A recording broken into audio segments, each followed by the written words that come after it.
Monique. This is my removal of a foley catheter. So first things I would like to do is just check my doctor's orders, make sure the removal is what he ordered and the patient is correct. So that looks good. So I'm just going to look at my supplies here too. I've got stuff for peri-care, got cleaning gloves, I've got a 10 ml syringe, empty syringe to pull water out from the balloon. And I've got a graduated cylinder to measure my urine. So I'm good to go. So, and I would just do hand hygiene before I even went to my patient's room. All right, so knock knock. Hello, Ms. Smith, how are you doing? I'm just gonna check your identifiers. So can I get your full name and your date of birth? So October 21st, 1981. Okay, perfect. So that matches my doctor's orders. While I'm looking at my doctor's orders, I'm going to want to make sure I check how many mils of sterile water that had been put into the catheter balloon to begin with when it was inserted. So it says here 10 mils, so that's what should be coming out of the balloon before I can remove it. So I'm going to provide privacy. I am going to adjust my bed. I am going to put a side rail down and I'm going to help my patient into the dorsal recumbent position again. So that's laying on their back with their knees flexed open. And we're just going to move the blanket down to expose everything. And we're going to pull her gown up and just make her as comfortable as possible and try and provide privacy as much as possible with our sheets, our bed sheets and everything. So again, I can do hand hygiene.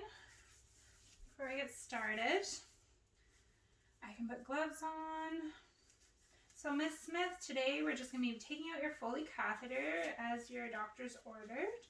So are you comfortable with that? May I continue? Okay, great. So all I'm going to be doing is deflating the balloon in your catheter and then pulling it out. And we're going to be doing some cleaning and making sure everything's good to go. So first thing, I'm going to just make sure I have a waterproof pad under my patient, so I'll just get her to lift her hips if I need to and just make sure that's under there well. And then I'm going to be removing my grip lock sticker. So first I can take the catheter out and then I'm going to just peel it off the skin, just being super careful not to pull on the skin or irritate the skin by doing that. So and then I can dispose of that. I'm just going to be looking at my catheter, making sure it looks in good condition. And then we're just going to begin our peri-care. So I'm going to have one clean cloth that we're going to have warm basin of water. And we're just going to be also assessing the area at the same time. So any redness, any discharge, any pain. We're also going to ask our patient if she's had any pain. We're going to be sure to make sure that nice and clean, using new cloths when we have to, cleaning from clean to dirty principle.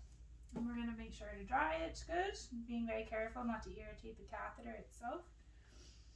So, okay, that's good. So, Ms. Smith, I'm going to go ahead and I'm going to deflate the balloon. So, all I'm going to do is stick my syringe in the port and allow it to fill up with water.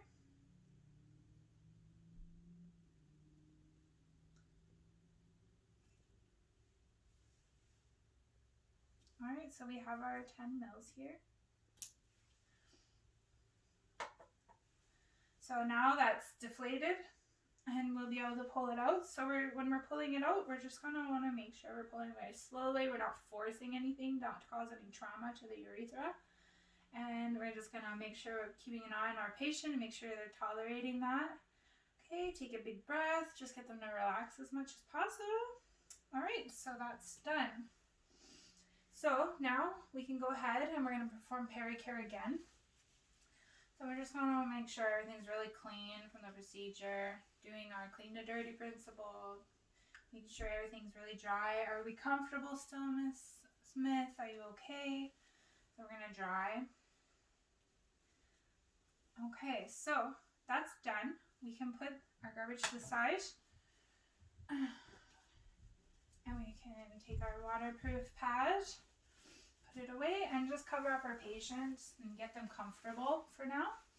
So we're just going to go over with our patient too, just different signs of UTI, so low-grade fever, pain and discomfort, hard time voiding, etc. See how they felt about that, if they're feeling good, if they're not got pressure or pain down there. And then, so all our bag is hooked up, we can go ahead and grab our urine bag here, which is all tubed up. And then all we're going to do is we're just going to empty it into our cylinders so we can measure the amount, we can measure the color and consistency, the odor if there's any. It should be pale yellow straw yellow, and it should be no odor, should not have any blood or mucus or clots or anything. So we can take that and do what we need to do with it. So I will remove my gloves, perform hand hygiene again before I leave the room. I'll put my bed rails up. I'll make sure my patient is comfortable position for them. Put the bed back where they need it and want it. Make sure the call bell is available and see if our patient needs anything else before we leave. Okay, she's good to go. So I would just take all my gear. And then I would go over to my computer or whatever and just document the amount of the urine, how the patient tolerated it, and that it's removed from the patient. That's it.